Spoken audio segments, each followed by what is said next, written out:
the Philistines. Specific Nubian descendants, the Philistines, who y'all familiar with all throughout the word. Remember, 538, our people was able to move. So then the Philistines, who wouldn't move with our people, the Philistines, who are always anti-God and pagan, just like the Pharaohs.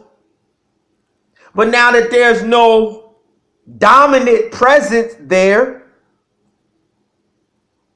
the Philistines would then come on the scene and thrive because their power and prowess has always been documented. A descendant of Cush, giants.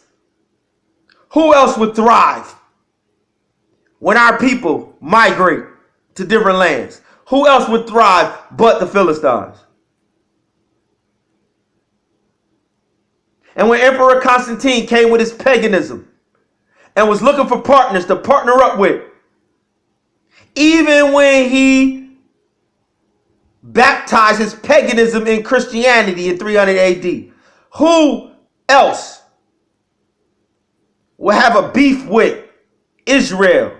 Who else will have a beef with the Messiah besides the Philistines? Who else would partner up with the Romans and throw their strength behind the Romans, who no longer had the Nubians to rely on?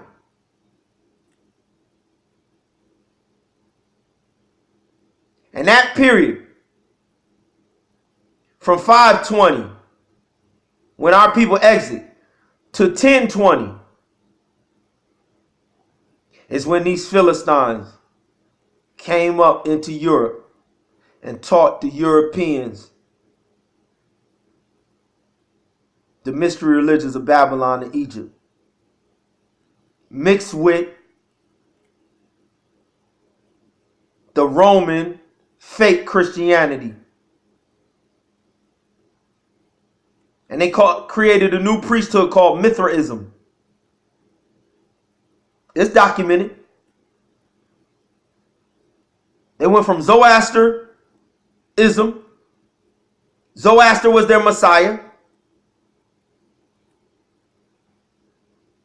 Zoroaster was the equivalent of Jesus Christ. In Persia, in Egypt, in all over, Zoroaster was the equivalent of Jesus. It was the anti-Jesus Christ that the Philistines and that they were worshiping over there. And Emperor Constantine invested in Zoroaster and the priesthood of the Philistines, and he gave Zoroaster a Western Roman name, Mithra, and he borrowed their priesthood, Mithraism, and his Christianity was based off of, meaning his bishops,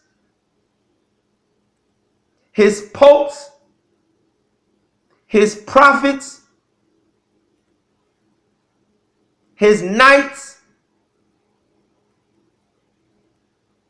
were all indoctrinated in Mithraism, and those same knights, every king, every emperor has a personal guard, a group of knights. Every single personal guard has its own fraternal pagan god or deity that their fraternal brotherhood is initiated into. Every Caesar has a person, just like your presidents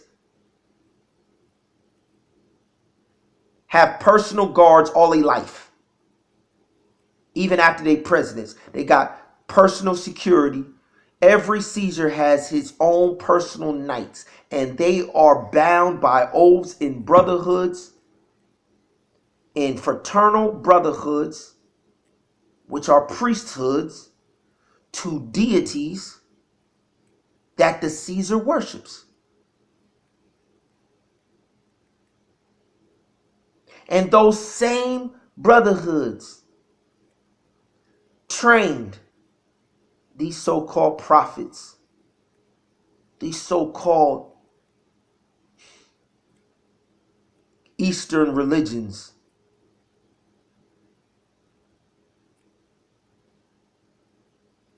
who all acknowledged Rome as their leader. When Rome toppled Israel, Rome toppled all of the Middle East. Muhammad paid homage to Rome just like the Persians did.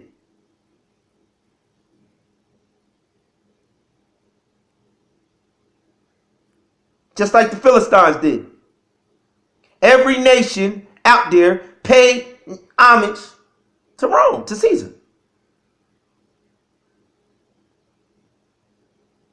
So I'm going to take y'all through them 500-year blocks throughout February. And there's no way, shape, or form they could deceive you. There's no way, shape, or form. Because in each one of the 500-year blocks,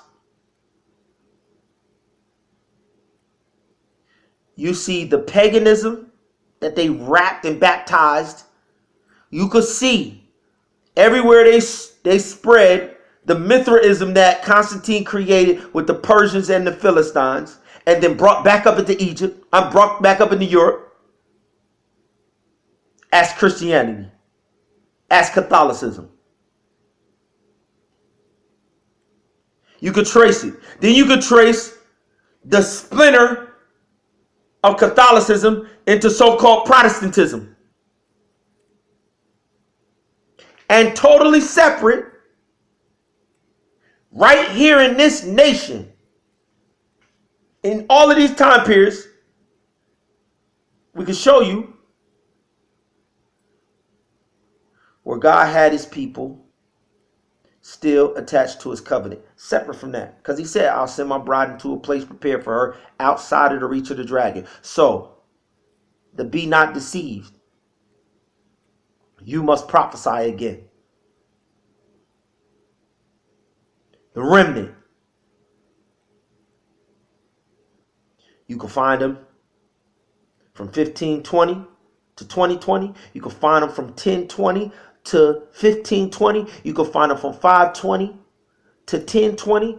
You can find them from 20 to 500. And then we could go back enough. That's 2,000 years. That's four generations of the four. We can go back another 2,000 years to David and Joshua.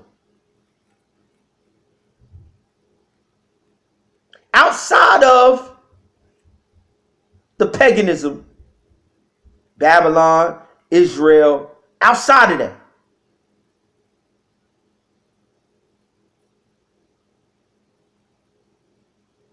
And then y'all jump back in that and march through the rest of the year.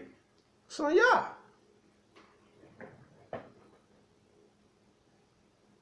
And white people did not exist on planet Earth until 1681.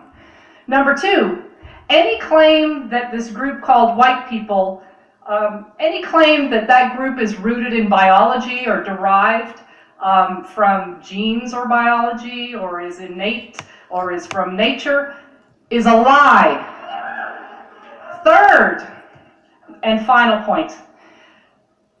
As a matter of foundational law, actually let me say it this way, white supremacy has been embedded in the United States of America from its founding as a matter of law. Now, I don't expect you to buy all that. As a matter of law. That's the other thing we're going to do. I'm going to take you and show you how the law of Moses, it is the law that the Europeans are using to claim that Great Britain, that the Germans of Great Britain are the keepers of the law because they are the tribe of Judah.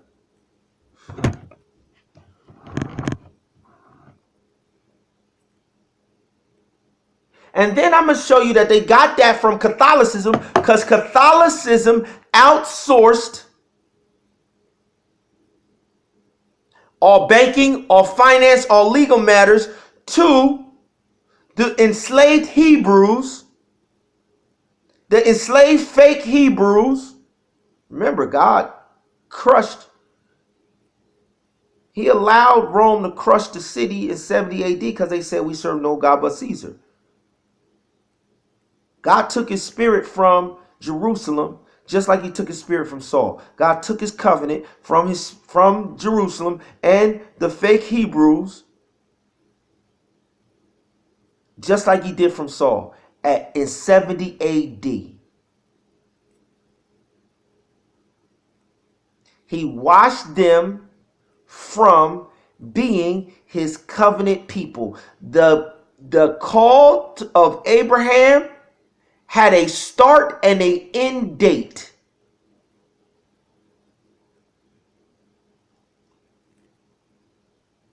And the German Romans have been using that against the world.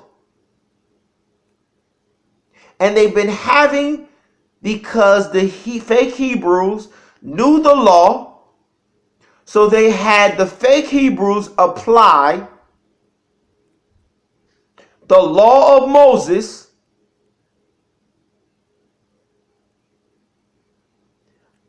against the very people who the law of Moses applied to. So I'll give you an example. When it talks about lending, it in the law, it says they cannot charge interest to a brother.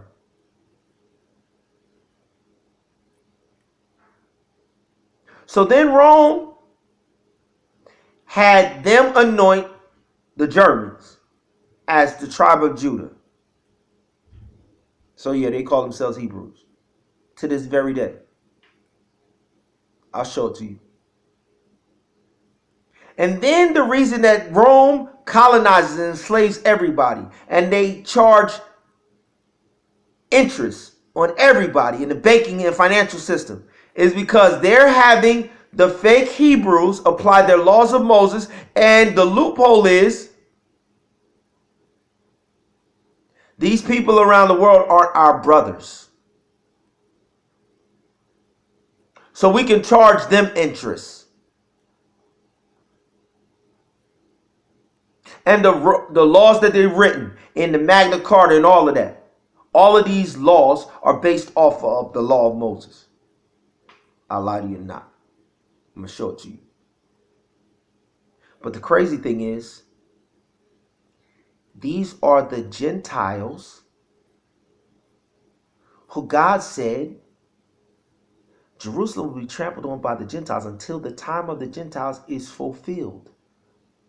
So they're claiming blessings of God against people who are living according to the covenant of God, and they're living lawless.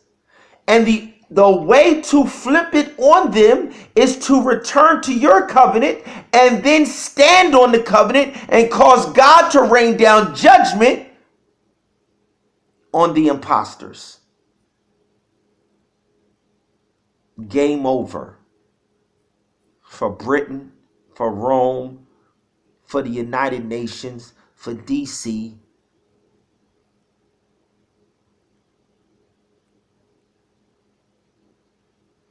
They using the law of God. That's why she said law, in the law. To get all that, to believe all that, at least not now. But my job is to share with you the legal history that proves each of those three claims that I begin with. So let's go. Let's get started.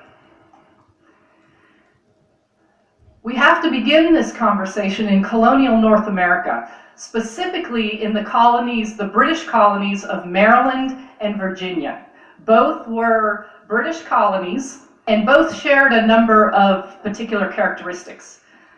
First, Their economies were rooted in tobacco farming. If you know much about tobacco farming, it requires tremendous human labor. Lots and lots of workers. So those who owned large plantations, big landholders, constantly needed laborers to do the work to grow the tobacco. In addition to sharing an economic base, both colonies had an incredible gender imbalance, roughly 10 men for every woman. Now, let's understand a little bit about the folks who constitute. Once again, y'all gonna have to get with me throughout February and I'll break it all down, but I'm gonna summarize it. So what she's telling you is, at this time, Europe was bringing over indentured servants from Europe. From Europe. Europe was involved in civil wars that they claimed was the expulsion of the Jews. In Spain, they claimed that. England was involved with the War of the Roses. All over Europe, they were in civil wars, but also each one of these cities was, each one of these wannabe kingdoms was in a race to get to the wealth of the new world. So they're warring at home, and the war was over. The fact that in 1498,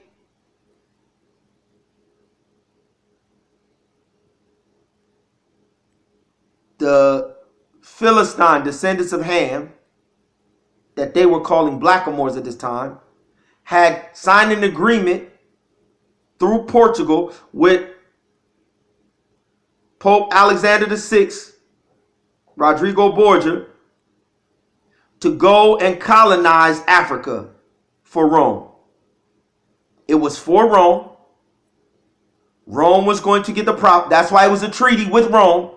Let's get it down. Let's break it down. Let's break down what colonialism is about. It's about the money.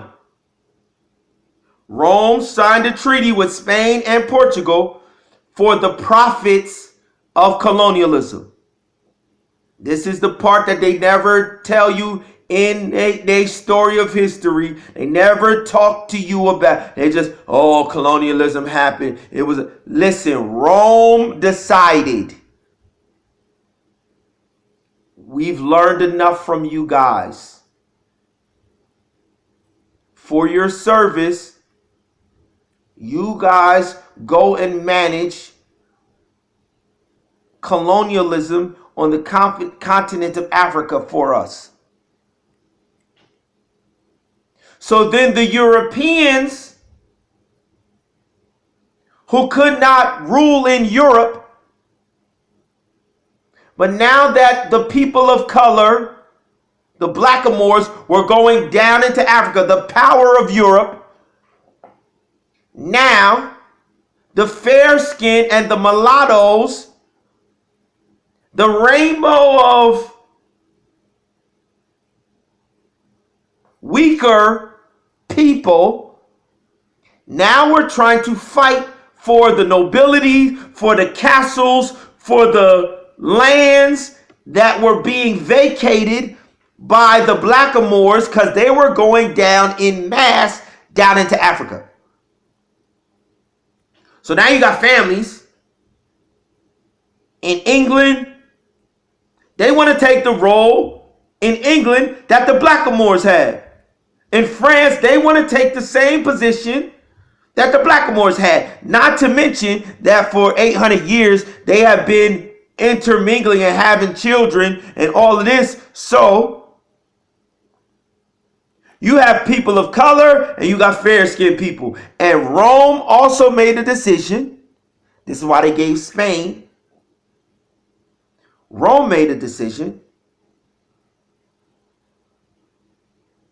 to Hellenize Europe, to whitewash Europe right here in this period in time. This is when they began to whitewash Europe. 1500s, 1530. All of the paintings of the blackamoors and the Portuguese. All of the paintings of the apostles being black. Listen. They commissioned Michelangelo, and all of them individuals are known because they were the ones who started painting Europe whitewashed. All of the painters before them, you'll never hear of them. They made a conscious decision, and then they sided with fair-skinned nobles, and then it was so many people of color in Europe, and the blackamoors were so dark that it was impossible to separate. So even when you look at the paintings today, all throughout European history, it was people of color. France, Scotland, Ireland, Britain, Germany, all the way up to Benjamin Franklin's time. Benjamin Franklin wrote in the U.S., yo, I'm going to give you that document later on today. Benjamin Franklin went place by place and described the color of the people that dominate, even in Germany. Even in Germany, yo.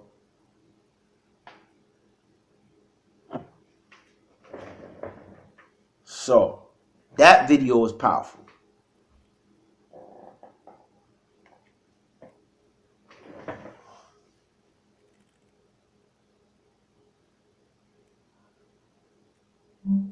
But this is what I really want you to see.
Oh man, where is it? Hold on.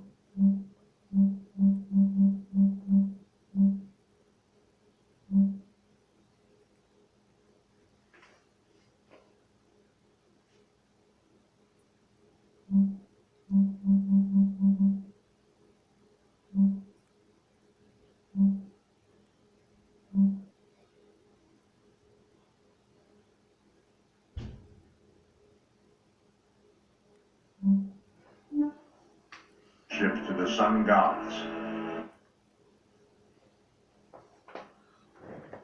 So I want y'all to remember, men and females, the threat of our women is that even when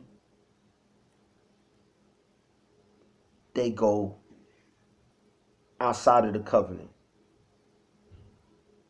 and they begin to delve into paganism, the fact that our women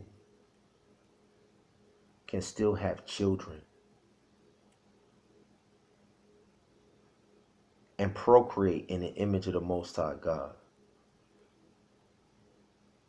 that is power that the pagan male can't compete with.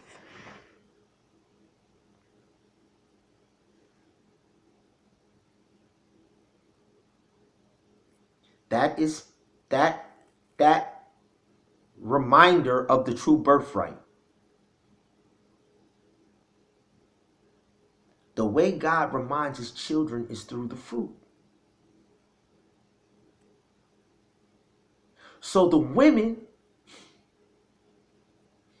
it's a text in the word where God said, I will not punish your daughters when they commit adultery, or your daughters-in-law when they prostitute themselves. Because it is the men. I will not punish. So God promised to Eve. And then on top of that, because how Adam responded to her and claimed her, God said, I will never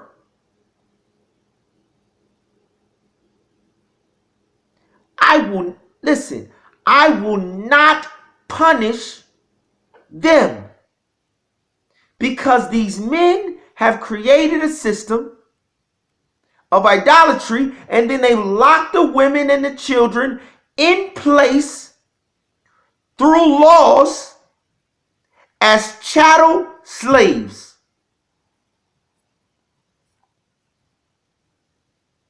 And God said, when you got my daughters and my children under a system that you created in defiance to me, I'm going to deal with those who have defiantly set themselves up against the knowledge of God.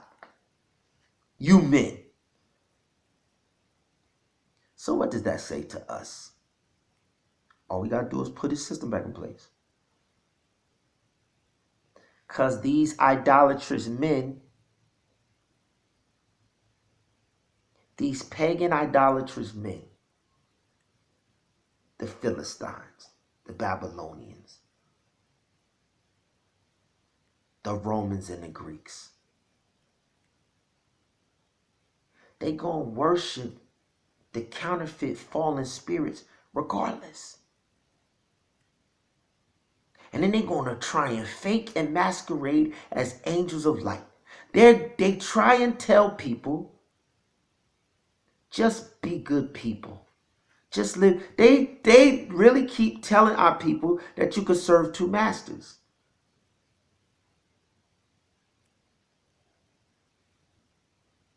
If you got the spirit of Saul, it don't matter how much good deeds you try and do.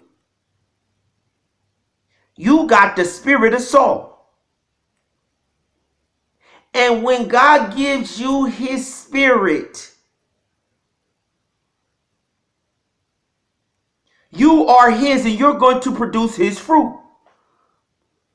That's all this is about. Individuals who have the fallen, unfamiliar spirits of Saul are masquerading as children of light and leading children to be deceived. And the number one prize is these females. Ancient Egypt during the 18th.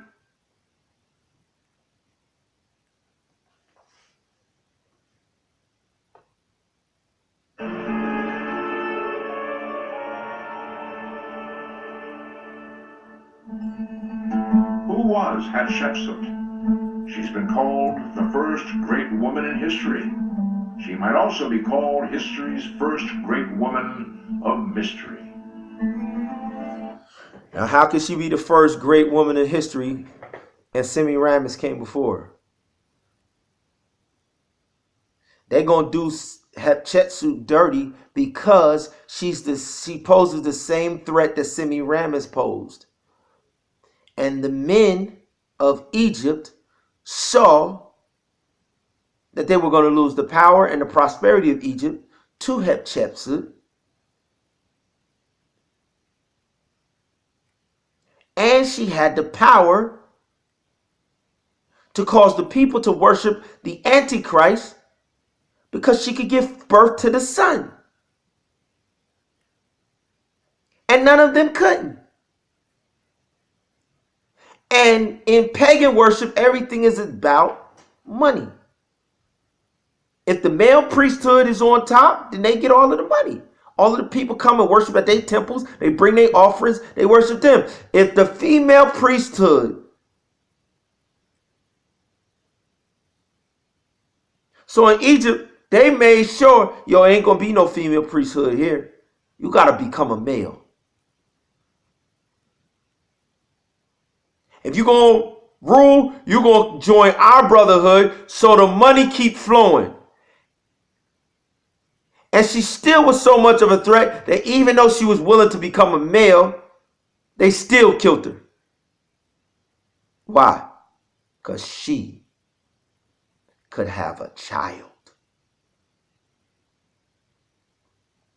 It's that simple. Ladies, when y'all dibble and dabble in this pagan Hollywood,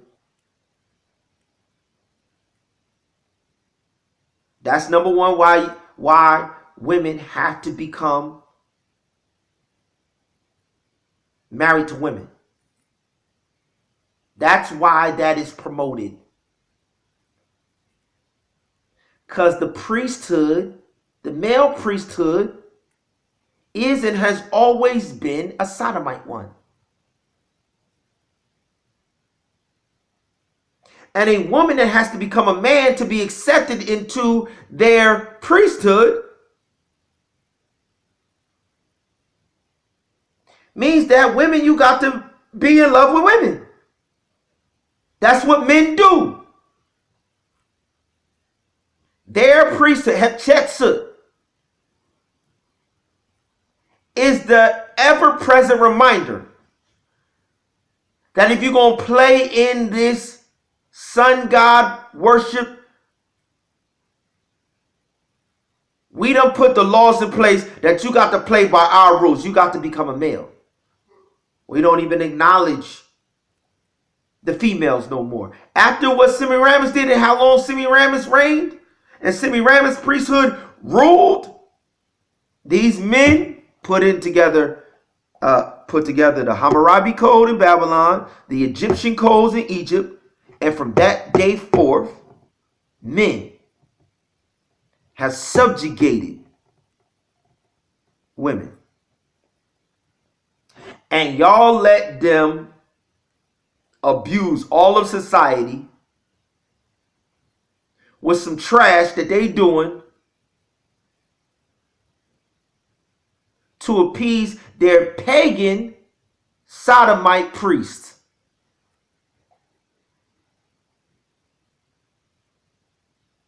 Feminism came out of this. Came out of the Hammurabi codes, really. And the women who participate in feminism, they aren't protesting against anything. That's the role they've been ascribed by these men. They're not protesting nothing.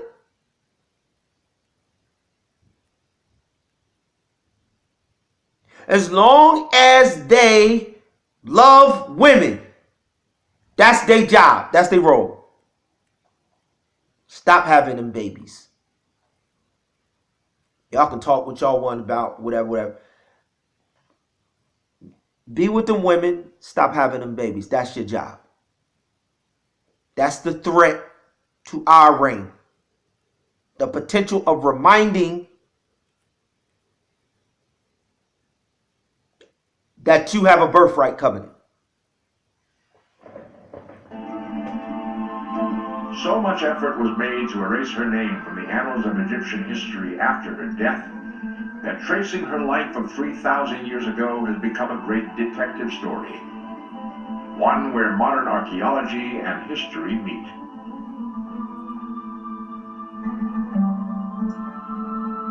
This much we do know. Her power play was extremely daring and the stakes were exceptionally high.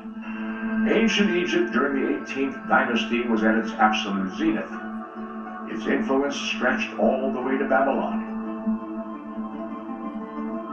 The prize of Egypt included the world's strongest army, richest economy, and the eternal Nile. Once on the throne, she was not a token pharaoh. Instead, she blossomed into a great monarch. In the 3,000-year history of ancient Egypt, her name is consistently mentioned as one of its greatest leaders. When Hatshepsut grabbed the throne of Egypt, she also entered into the most exclusive men's club in the world, Egypt's mighty religious hierarchy. As pharaoh, she was allowed into the innermost sanctums of their pagan religious cults. With the high priest of the nation and his attendants, she worshipped the god Amun in ceremonies few other women had ever seen. Here it is. That's what all this is about. There it is. That's it. These male Egyptian sun god priesthoods still exist and operate to this day. And if the women want to play in the pagan realm, they have to join their male exclusive sun god worshiping Egyptian male priesthoods and participate in all of the rituals, the sodomy, the whatever. This is it. Ain't no civil rights movements, ain't no pride movements.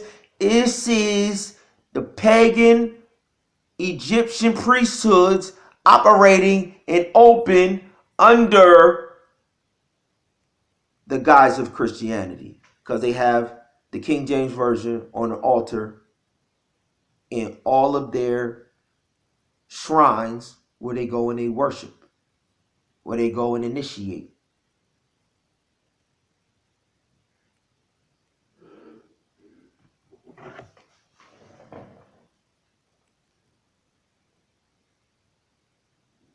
And here are they in present day, still attacking the women. This is Black History Month. And this is Malcolm X exposing Elijah Muhammad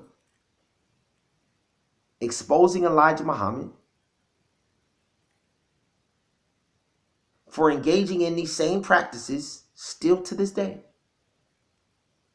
And he lost his life because of this. Standing up for the proper treatment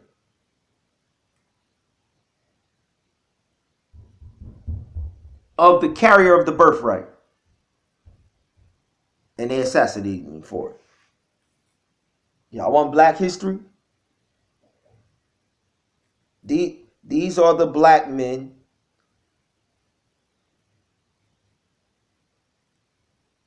These are the type of black men you still dealing with.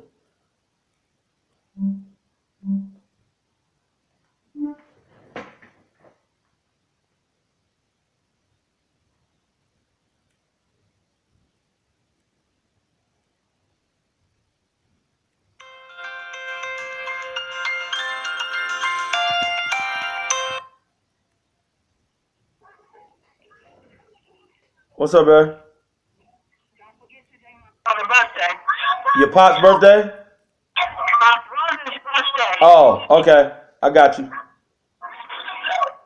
right, make sure you keep calling. I will. All right, bye-bye. Bye-bye.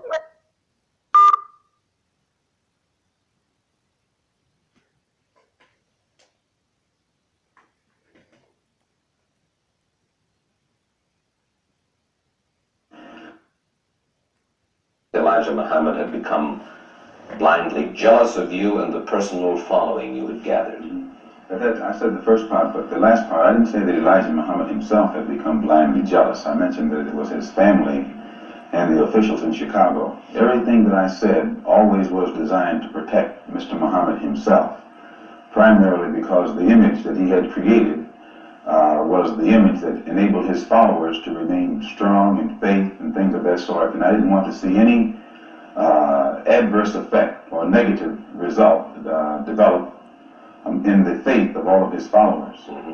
But actually, despite the fact that I tried to protect the Muslim movement, if you notice, they used their newspaper to slander me and to label me as a hypocrite and as a rebel. And Mr. Muhammad himself said that I defected. Well, in reality, I never even left the Muslim movement. They put me out. And they put me out because of what I knew. And what I knew was told to me by Mr. Muhammad's son, Wallace Muhammad himself. They put me out and they put him out. Well, now, first of all, let's find out what it is that Wallace Muhammad, Elijah Muhammad's son, told you. Well, number one, if you notice, the stick that I always used in presenting, representing, and defending the Muslim movement was the fact that it had the ability to reform the morals of the so-called Negro community. It eliminated drug addiction, alcoholism, fornication, adultery, loose sexual behavior, which meant that it eliminated bastard babies, illegitimate children. All right, so the whole premise that I've been laying down is when Constantine baptized his fake vision in the Persian mystery religion of Zoroaster, he unified the whole East under Rome. This is in 300 AD. So Muslims and Arabs and all of this, listen, it is a amalgamation of Rome, pagan Rome, with the gospel that they couldn't stop, plus Persians' mystery religion of Zoroasterism, which Allah was the pantheon, was one in a many various pantheons, many different gods that they worshipped. Allah was one of them. And then they consolidated down to one God, Zoroaster, Allah. And then Rome called it Mithraism. In the East, they called it Islam. Rome then created Catholicism off of the priesthood of Mithraism that they got from the Persians. The Persians had been worshiping Allah and other gods like Zoroaster, and they had a priesthood that Constantine went and got. And then he came and said, I'm a Christian. Practiced Mithraism as the high priest of Mithraism and called himself a Christian. And when he went west with Mithraism and Catholicism, the same Persians then followed his lead. Remember, the whole world was following Rome. So Persia no longer claimed all of the other gods, Zoroaster and all of the other gods, and they consolidated under their favorite god, Allah. So when Emperor Constantine went west with Mithraism, then became Catholicism, they did not identify with what they used to do prior to him coming and merging with them. And so they left Zoroaster and everything else, and then emerged Islam.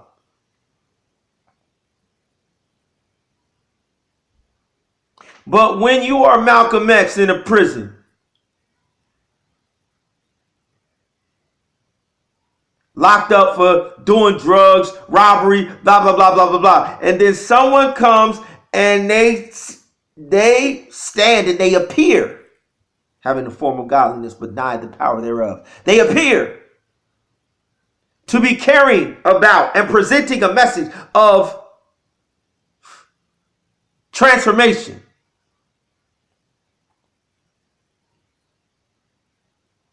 everything appears in line. You in prison. And then you go out in the street and they organized. And they standing up against. Listen, we gravitate to strength, man. Everywhere else, people scared of the police. Our ancestors been, Emmett Till been flogged and killed for looking at white people. And then you got a group over here that's exuding strength and representing supposed the family and manhood and all of that. And you all got internet. You have no way to research and connect dots.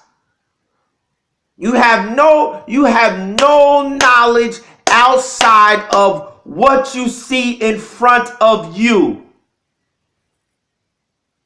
They're saying all the right things, pushing all the right buttons. Then this man goes all in, believing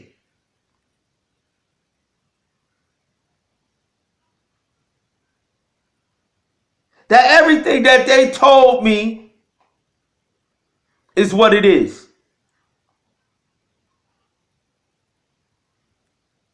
And then he finds out that Elijah Muhammad is doing in the U.S. what Constantine did originally in 300 AD.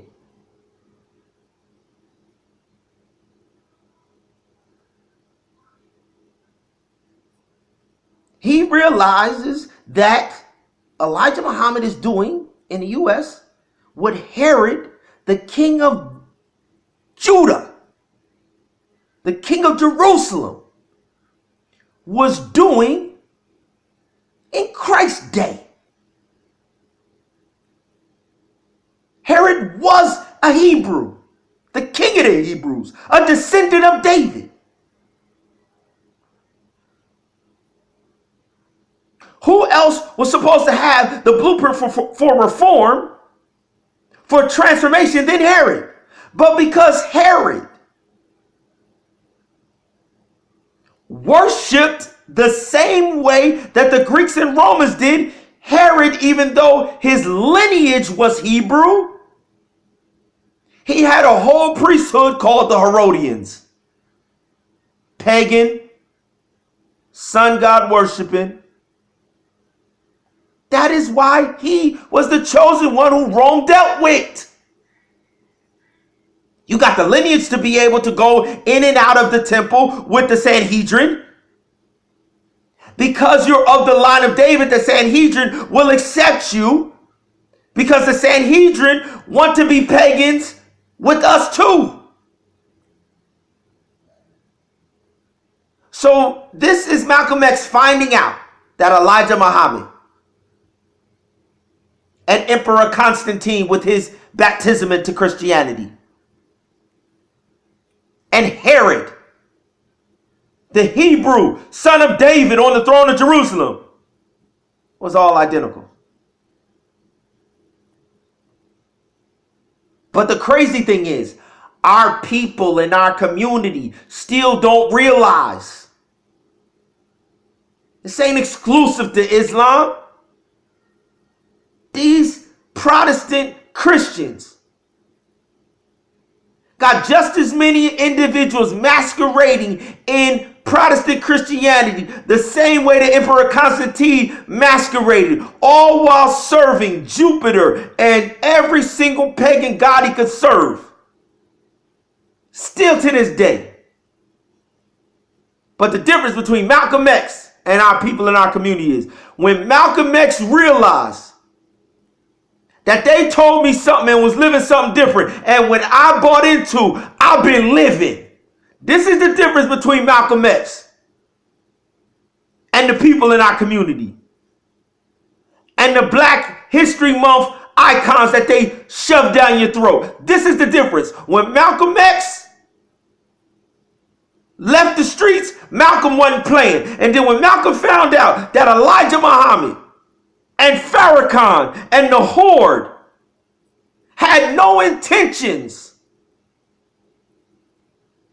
Malcolm said, I'm going to bring it down. I'm going to tell the truth. That is our movement. That is what we do. We don't care nothing about none of these denominations. We don't care nothing about none of these religions that want to try and put a brand and want to try and claim remnant. Listen, man, if you ain't I.T.B in the beginning, we don't have no 1865 start date. We got to let there be light start date. And we've been remnant since let there be light. We've been remnant since Genesis chapter 2. We've been remnant since Genesis 6. We've been remnant since Genesis 9 and 10. We've been remnant since Job. We've been remnant since Joshua. We've been remnant even when the Hebrews was not remnant. We've been remnant. We remnant now. We're going to be remnant when these clowns get exposed. We're going to be remnant standing on the sea of glass. We're going to be remnant throughout the ceaseless ages of eternity. This ain't no denomination. This ain't no religious institution. This ain't no 501c3. This ain't, listen, man, this ain't no black. This ain't no African American. This is before Abraham was, I am. And that's what Malcolm X was.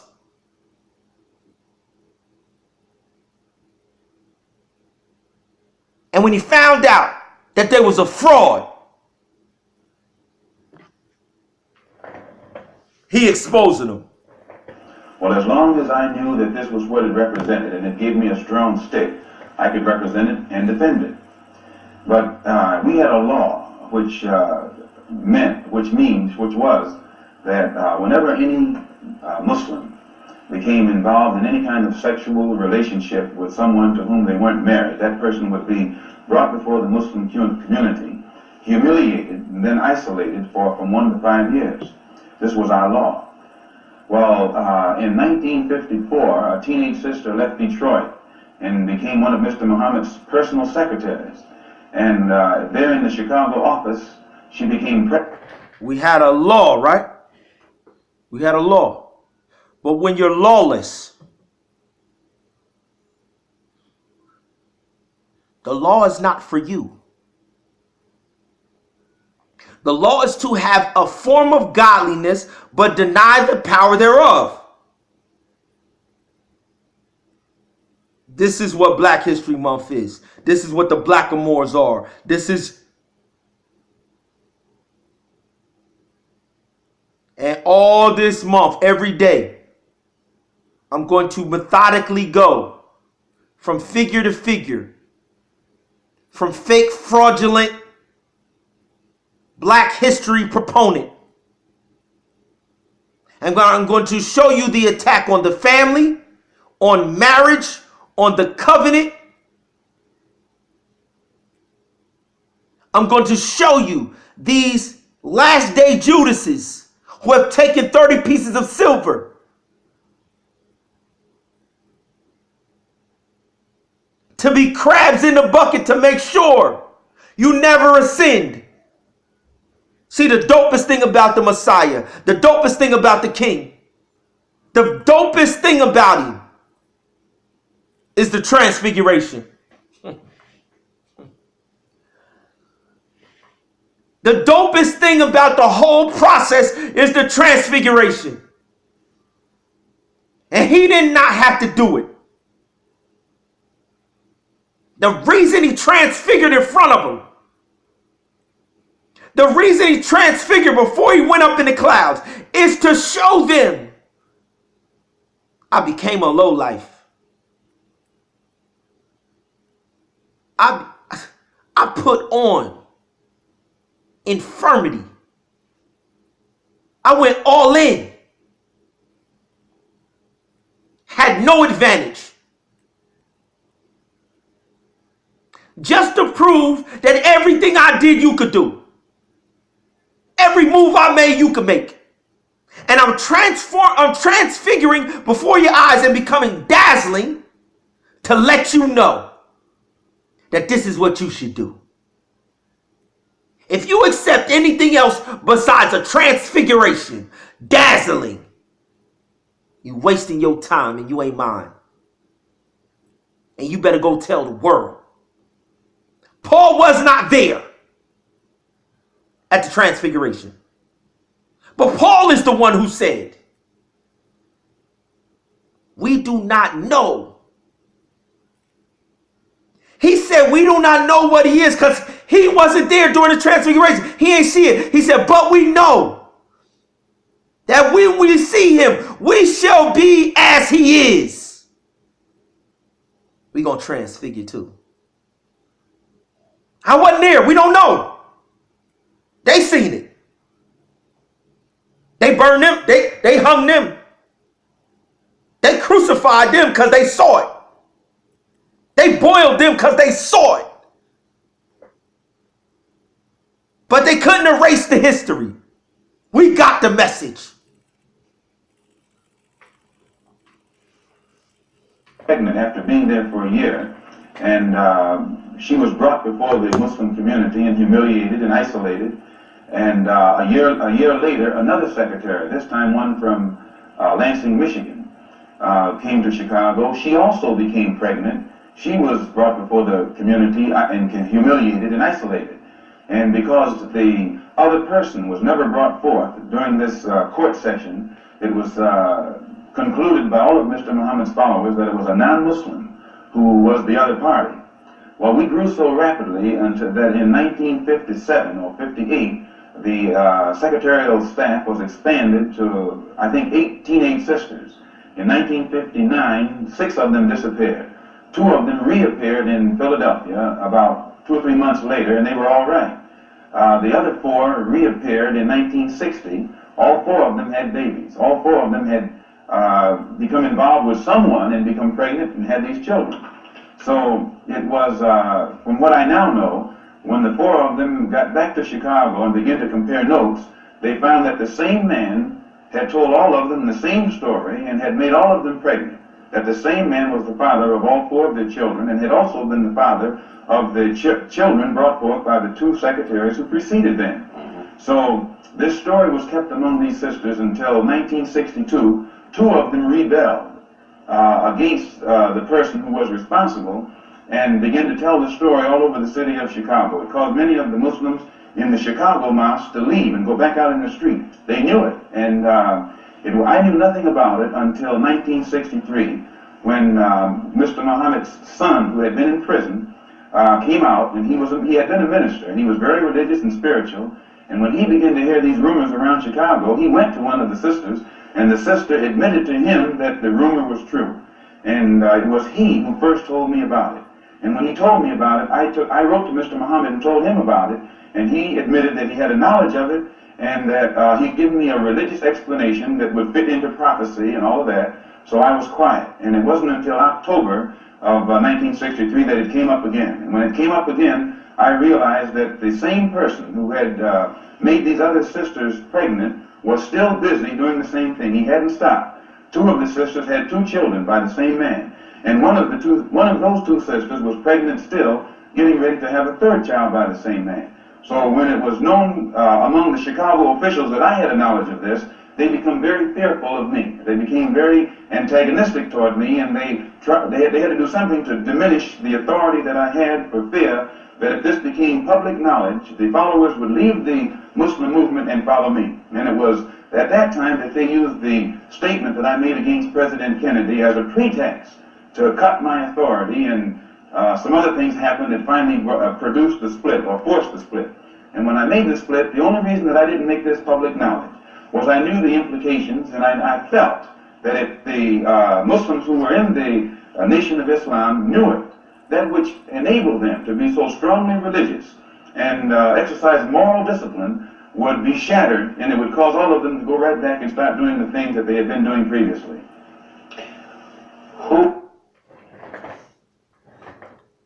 Once again, I'm just giving y'all tidbits. In the evening times, I'm going to give y'all links. We can go through each one of these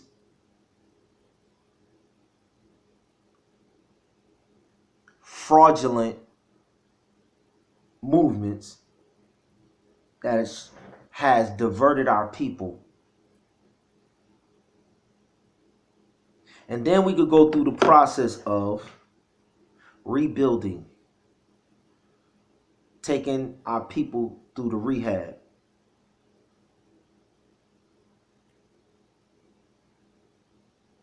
So whenever you get injured, take any football player, they blow out their knee. We just need to look at our people as star players on this team that have been injured. But we have failed to put a process in place. When drug addicts get addicted, they got rehab. They got rehab. They got all type of rehabs. But for some strange reason, and the king told us, you will rebuild the old way. Nobody is taking our people and saying, listen, this is a trap. Judges is about, the book of Judges is about, Israel is in a trap. Israel is perpetually in traps in the promised land by choice. I'm going to call some individuals and teach some individuals how to rehab and get the people out of the trap, nurse them back to health, and bring prosperity back to the land. That's all the book of Judges is, y'all. It's a system that God taught only individuals who are willing to come back and get in line with him. How to go and bring the rest of the people en masse and rehabilitate them. That's all the book of Judges is. Each figure in Judges is an individual who was the right character to be used as an instrument to rehab the people. We trying to make the last day book of Judges. We want to give individuals the Samsons of today. That's who Judges is. Who's in Judges? Samsons of today. The Deborahs of today. The Gideons. We just want to find the Gideons of our people today. Then we want to take Judges. Then we want to take Acts. And we'll give you the principles in Judges and in Acts that the king gave his people to rehab the people. And then we want to put the resources in your hands that he's allowed to fall into our lap, into your lives, so that as we have these babies come through the pipeline of all of those who we've reintroduced to our everlasting principles, when I need to send this 14, 15-year-old in Orlando through some mentors, they have already identified themselves. In Chicago, when I want to send them, listen, when we come across our people who are ready to come up out of the trap in Detroit, we already got a pipeline of individuals who are ready to take them through that's what this is. I'm just showing y'all that these figures have been placed in our lives, and because we haven't removed the traps, we haven't exposed the snares, they're still affected to this day. So now watch the worst part.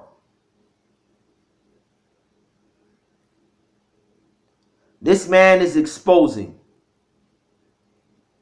And this is what happens when the people don't stand up. When our leaders stand for something and you let them stand by themselves, when the people don't move when people of character stand up. That is a sign to the cowards and the crabs in our communities that they are by themselves. Malcolm X lost his life because there wasn't an army of Malcolm X's who had the same character, who would stand with him side by side.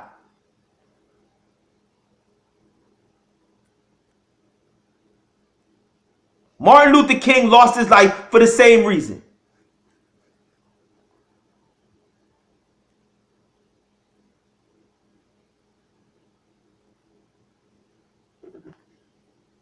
And now you're going to see.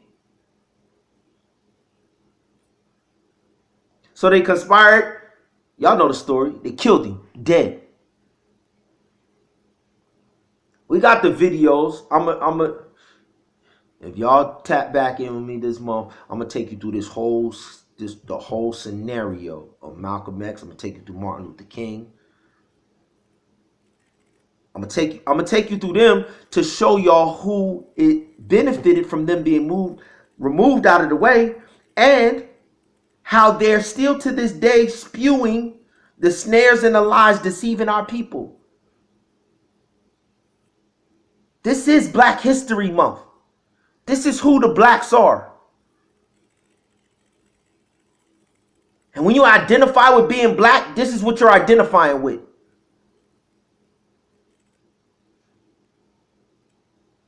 So immediately, they take Malcolm X out.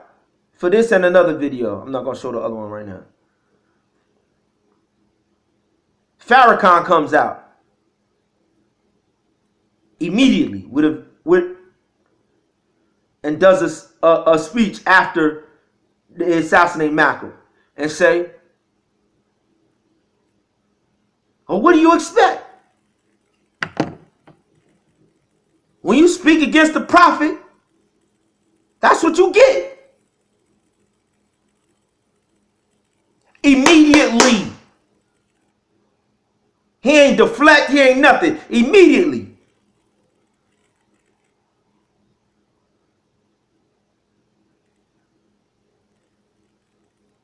They suppressed that video. They suppressed that for years. Recently it come out. Everybody like, yo. This dude was a part of putting a hit on Malcolm's life.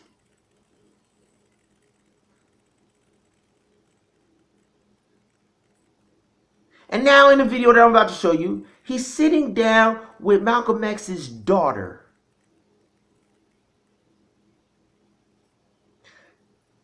They've been lying for years saying that the Nation of Islam ain't had nothing to do with Malcolm's death. And now Farrakhan is here in the presence of Malcolm X's daughter. Currently.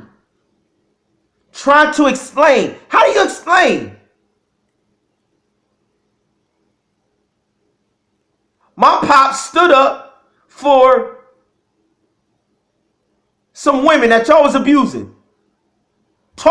Thinking that y'all was promoting morality. My pop simply stood up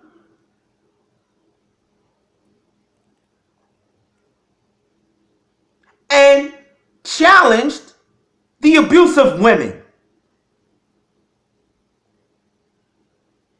And because it was your leader and his fake sham was going to be eroded, my dad had to die?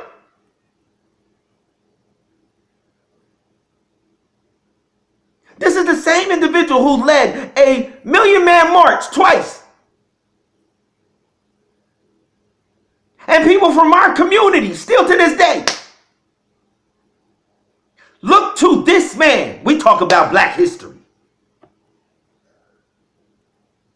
Like he's a mouthpiece and a spokesperson, a representative.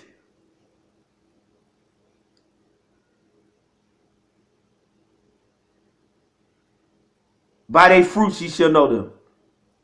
Malcolm X was a representative of an individual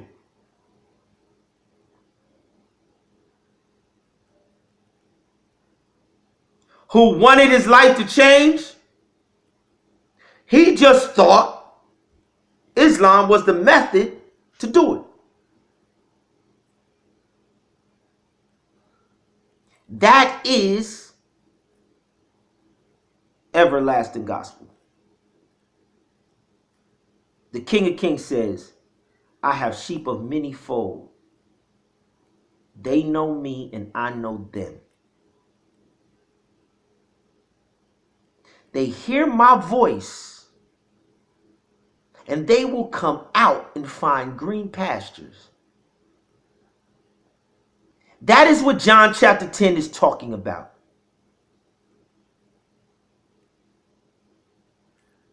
When you are living a life of drugs and debauchery and crime, and then someone comes and presents to you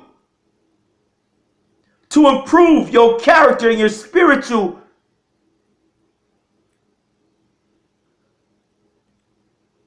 when God says the faith the size of a mustard seed, what he's saying is in every fold of faith,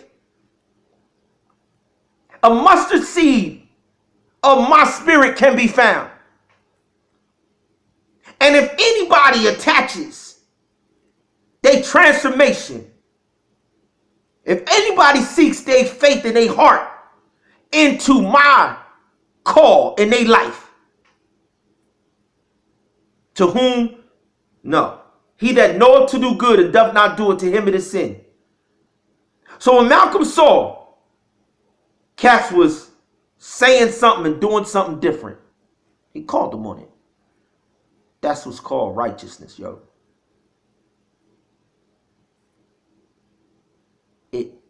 That's what's called righteousness. Now, when you've been exposed to greater amounts of God's word, you're accountable for a greater responsibility and output of God's word. But wherever you are and wherever he meets you in whatever fold, the standard is he that knoweth to do good and doth not do it. That's why he said, I have sheep of many fold. That's why this is counterfeit. When all of these individuals, they try and come out here and they try and push, yo, we the chosen, listen, man. There's one chosen image, one chosen spirit, one chosen covenant. One set of laws came out of the mouth of God. A lifestyle of customs and heritage. I will feed you with the heritage of Jacob. He didn't say Israel.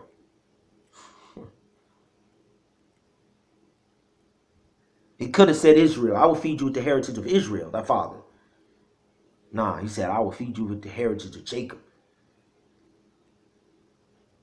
It's a difference.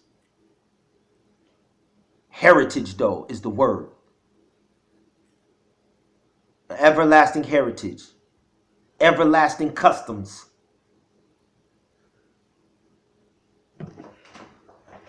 And these cats is faking.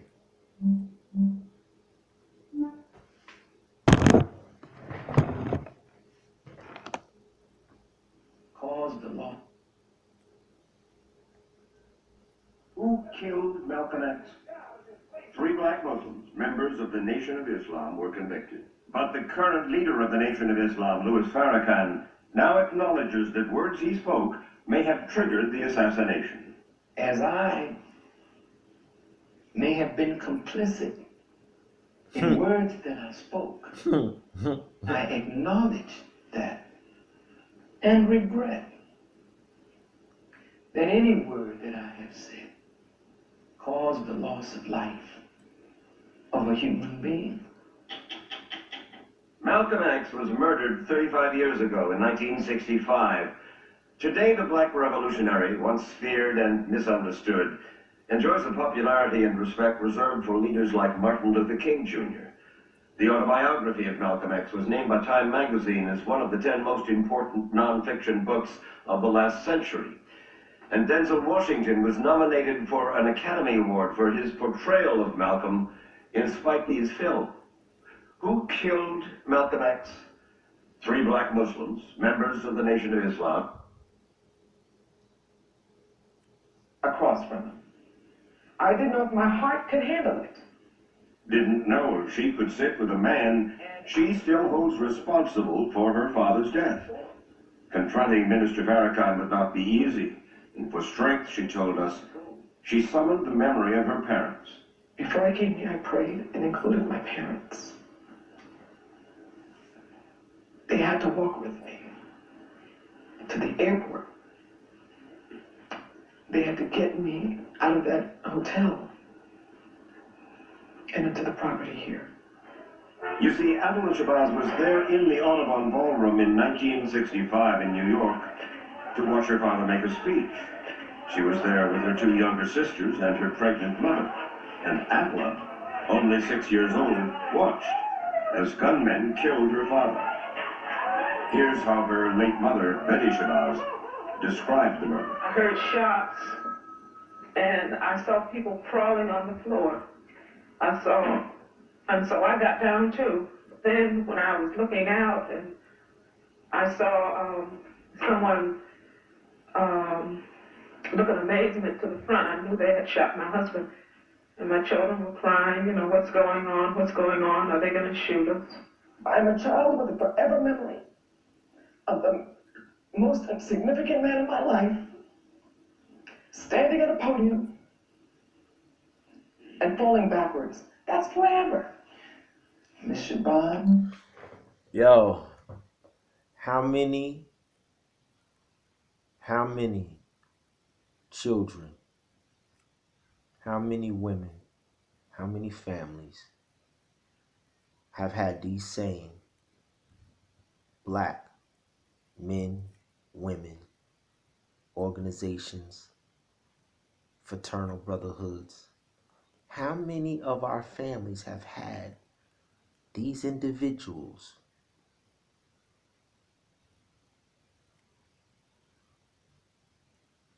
take the most significant?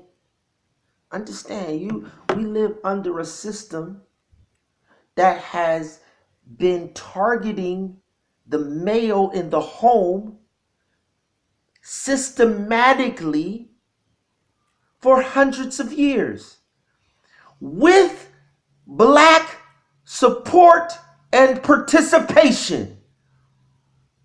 The system does not exist without Farrakhan and Elijah Muhammad. The European system never exists without the Philistines, without the Blackamoors, without the Black Greek fraternities. This system, it doesn't exist. This is the system. Apartheid does not happen in South Africa without the Nelson Mandelas. You heard me. This is what Black History Month is going to be. Y'all going to know forever. None of these clowns.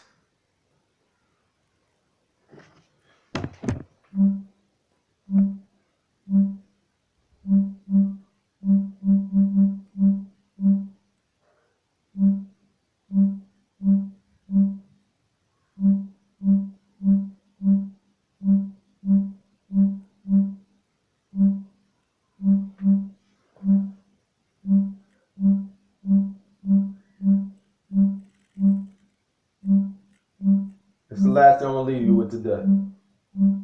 And I'm going to play this clip for you every day this week, every day this month.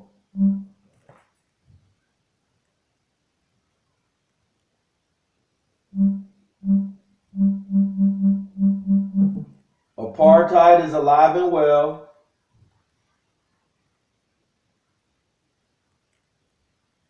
And what you're going to learn from me this month is a word called Ubuntu.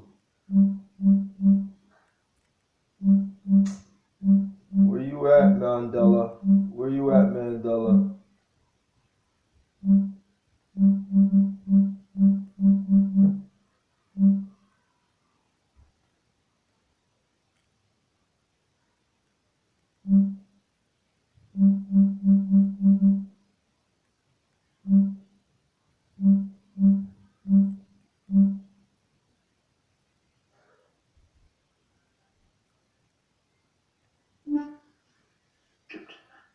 This science is also Ubuntu. This is a union. When you talk about the European Union, talk about United Nations, this is the union.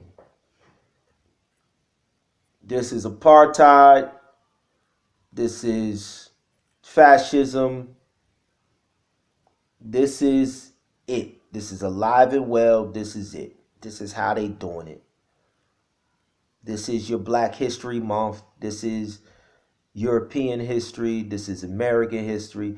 This is how they built it. This is the system. All right.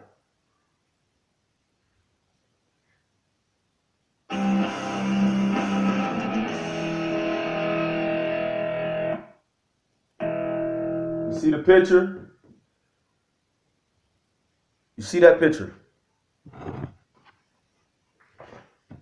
This is called Ubuntu or apartheid, or better yet, the Knights of Malta, or better yet, the Knights of the Garter, or better yet, the Knights Templar.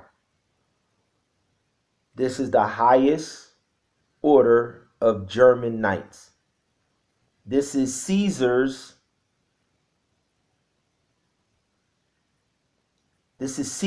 personal guard. The Knights Templar, the Knights of Malta. This is a German priesthood, German knighthood. German? You mean the Adolf Hitler Germany? Yes. So what is Nelson Mandela doing as a brother in the German highest order of personal guards of the Germans?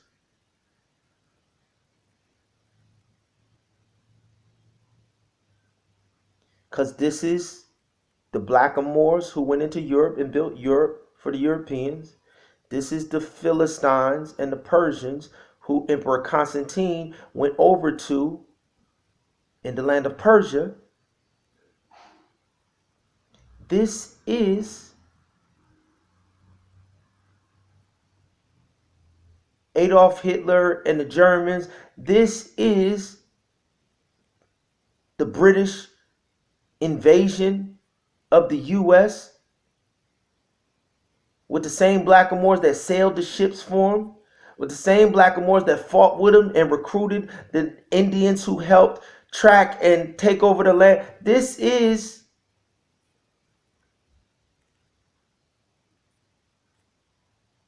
your civil rights leaders.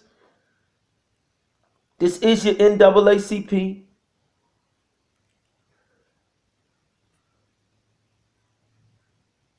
This is Elijah Muhammad. This is Louis Farrakhan. This is Jesse Jackson. It's called controlled opposition.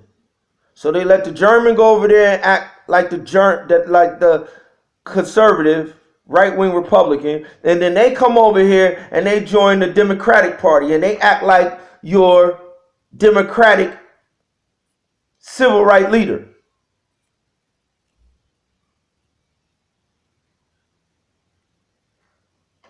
It's Hollywood. They all have a role to play. ensuring that our communities never change. Mandela made sure that South Africa believed that they were free, never saw no freedom. Y'all come back and get with me. I'm going to go into Ubuntu. I'm going to go into other figures. But more importantly, I'm going to go into the economy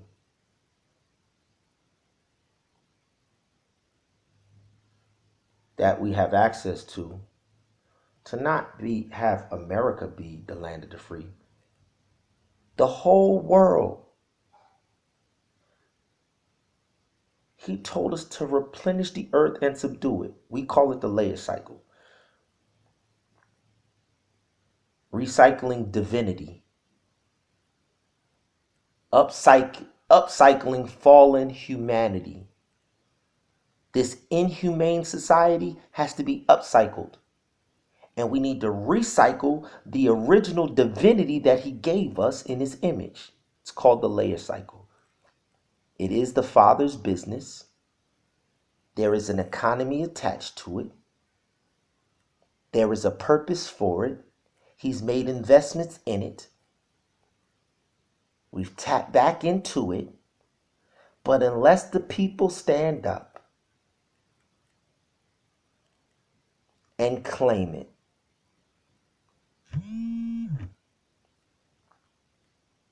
our brothers and sisters will never have land of the free. Come back and get with me.